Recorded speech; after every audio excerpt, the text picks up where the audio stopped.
Mist Valley Arts and Entertainment. Passion burns. Help us be a bonfire for your soul. Hey, everybody.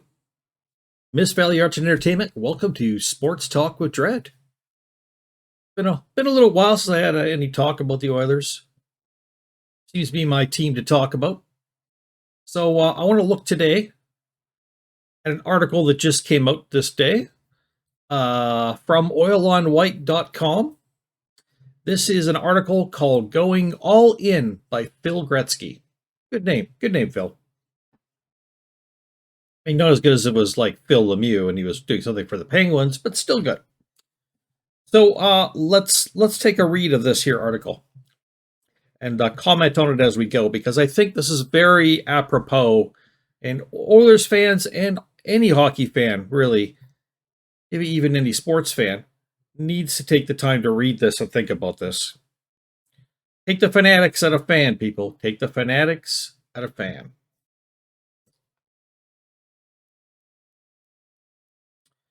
I'm on page 2. We need to go to page 2. Page 1. Here we go.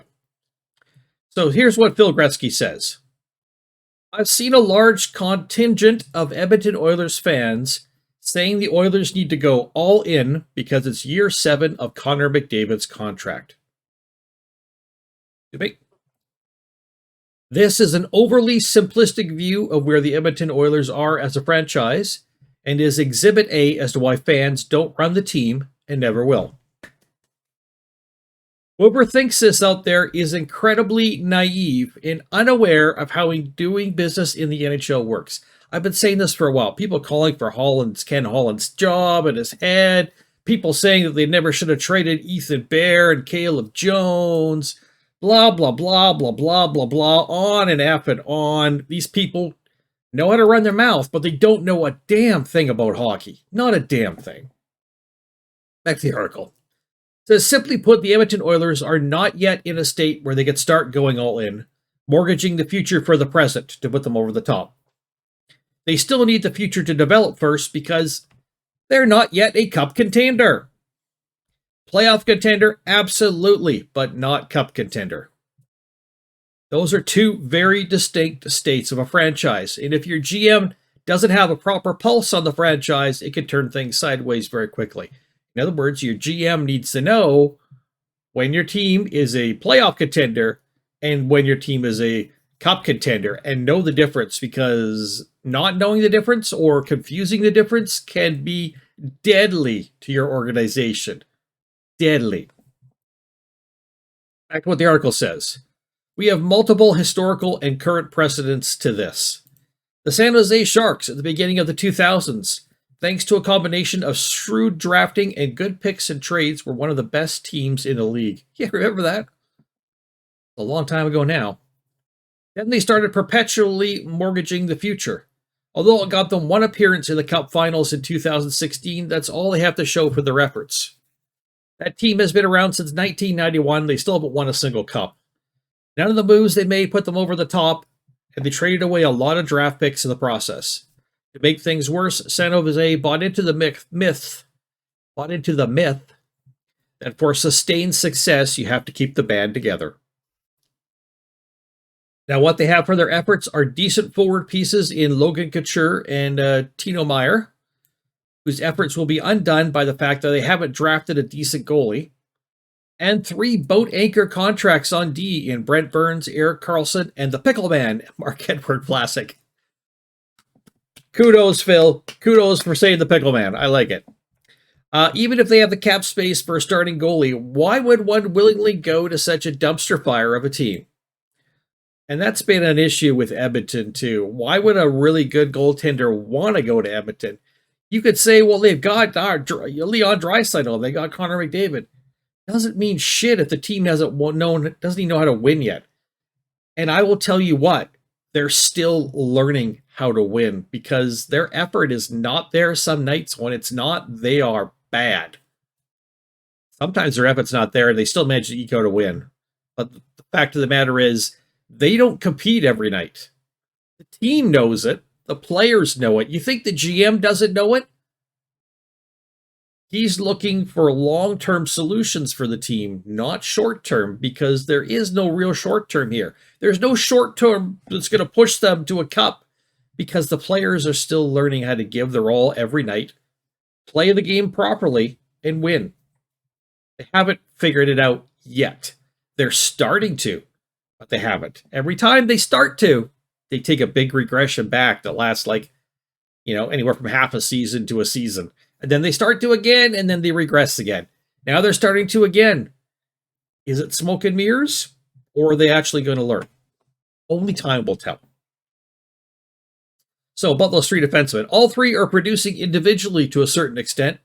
None of them are living up to their contracts and are signed for another 3, 5, and 4 seasons respectively.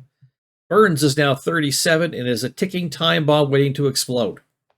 I'm willing to bet the owners are simply waiting for those 3 contracts to expire before they fire Doug Wilson, because right now their cap situation is one of the worst in the league, so very few other out-of-work GMs would want to touch it.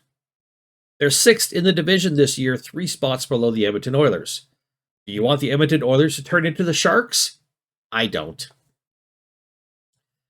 Then there's the Vegas Golden Knights, who came out of nowhere to get to the Stanley Cup Finals in their first year of existence, only to fall off the map after that. Since then, they've lost their grip on the division league as of this season. Remains to be seen how the acquisition of Jack Eichel will determine their fortunes. They've suffered so many injuries, even if they do make the playoffs, it'll be as a wild card team that's not bound to go far. Not to mention they've invested just under $20 million of cap space between the acquisition of Jack Eichel and signing Alex Pietrangelo as a free agent. The latter's contract is a bit worrisome, as he's 32 and he's signed until he's 38. Eichel might have a huge cap hit, but he's still young enough that he can make an impact, albeit with an injury history that's a bit of baggage that comes with the player. Meanwhile, for their efforts, the Knights are going to be missing their own 1st, 3rd, and 4th round picks this year, and one of their 1st or 2nd round picks next year. They're also limping along, being $11 million over the cap. If it weren't for the fact that Mark Stone's contract on long-term disability is taking up most of that, they'd be in trouble. It's not even a career-ending injury, so who knows what'll happen when they have to pay him again. Then we've got, the Minnesota Wild. They also went all in with big money contracts to Zach Parise and Ryan Suter in the 2012 offseason. In the last 10 years, what did they get for their efforts? 0 Cup Finals appearances, never mind a winner. They were playoff contenders, much like the Oilers are now, but they never did take the next step to Cup contenders. So before declaring that the Oilers should go all in, take a step back, remember what it means. It means high risk. It means big money. It means there's no guaranteed chance of success. It means cap hell, whether you're right or wrong. That's great. Think about that. It means going into cap hell, salary cap hell, whether you are right or wrong. And that can delve into having to make salary dump moves that means an exit of valuable quality of player development. Yeah, that means trying to get rid of someone who's being paid too much by attaching a good young prospect or a draft pick to it. It means setting the franchise development back for years if you're wrong. Most of all, if you're wrong, it means guaranteed failure for the franchise for years to come. Does that sound like a good idea? Now consider the status quo. In Ken Holland, we have a guy who has built cup winners in both the pre- and post-salary cap era. We have a GM who has built a prospect pipeline between the minors and the NHL team and has brought a lot of those people with him to Edmonton.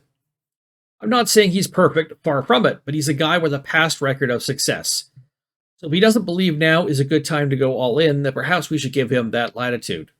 Wow, perhaps we should say that Ken Holland, who is in the job, who deserves to be in the job, who has experience in the job, who has experience building a winner and experience being a winner, perhaps we should let him do his job and actually say, you know what? He knows better than we do. Instead, like 90% of the writers out there on the friggin' internet are calling for this guy to be fired. What do they know? They don't know jack shit. After all, considering the success that Detroit had from the early 90s to the next 20 years after, willing to bet if you ask Holland, he'll tell you he's trying to establish the same pipeline here he had in Detroit. so the Edmonton Oilers can have long-term success. I don't want the Oilers to sacrifice their future and a chance to win the Stanley Cup now. And even if they win it, your worst team after and a worst team after for years? Oh, that's terrible, people. That's not being a fan of the organization at all. That's just being a fan of your inflated, bloated head and ego and thinking that you know best when clearly you don't. Back to the article. This means rather than risking it all for one cup win, we have a little more patience, and in the long term, we can have 2 or 3 cup wins, or 4 or 5. Point is, you shouldn't be concerned with how long the 2 superstars have been here. You can bet Holland has an open door with the core players. They're on board with what he's doing here. McDavid doesn't like losing, but if he's on board with the plan, he understands once he takes some time to recover from the losing, the winning is all the more sweeter. You bet Connor McDavid would rather have multiple cups than just one. It's also worth noting that Pittsburgh, Chicago, and LA have all duplicated what Holland did while he was GM of Detroit. These 3 teams have virtually dominated the league from 2009 to 2017. Tampa Bay is doing that right now, having won the last 2 cups largely to good drafting and shrewd trades and signings. Sound familiar?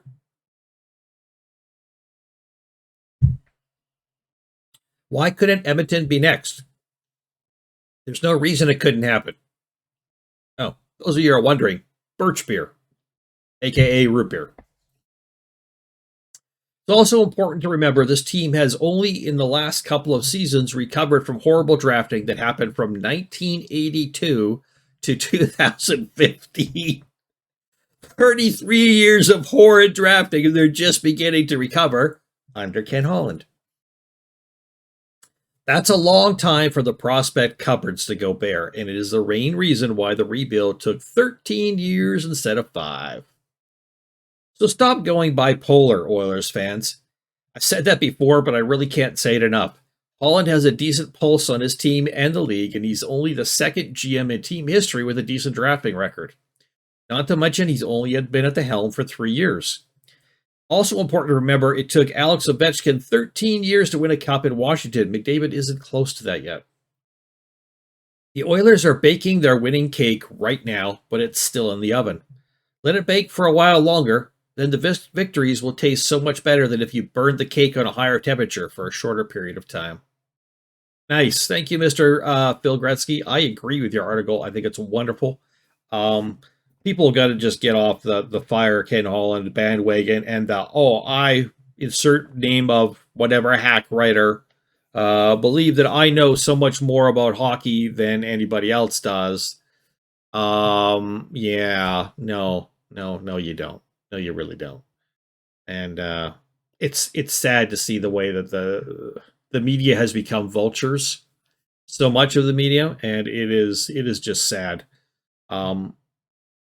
Yeah, it really is. It really, really is. And some people were formerly respected writers and stuff, but they've become part of this hack journalism group that just will do anything for headlines and views and reads and the more salacious headline, rather than saying, hey, Ken Holland's doing a great job with the Oilers, which, maybe 100,000 people will read. If they say, the time to fire Holland is now before it's too late, then maybe 1 million people read it, right? So they're like, well, clearly I'm going to go this way. And then they get their little pat on the back. Oh, look at all the readers I'm getting. I must be right in my opinion. And no, that's not what it's about. Because I get barely any readers when I talk about sports. But I'm right. Yeah, I'm mainly right. But I take a more logical view. A more logical and a little bit more step back. So that was the article by Phil Gretzky. I will link it in the description below. Thank you, Phil. And again, I think you should change your name to Phil Lemieux. I think that'd just be a good idea because Lemieux is better than Gretzky in all ways, all times. Yeah. But that's a debate that I will not have with anybody else because it's pointless because I'm right anyways. That is Sports Talk with Dredd, talking about the Edmonton Oilers once again. Thank you guys for joining me. Catch y'all later. Peace out, everybody.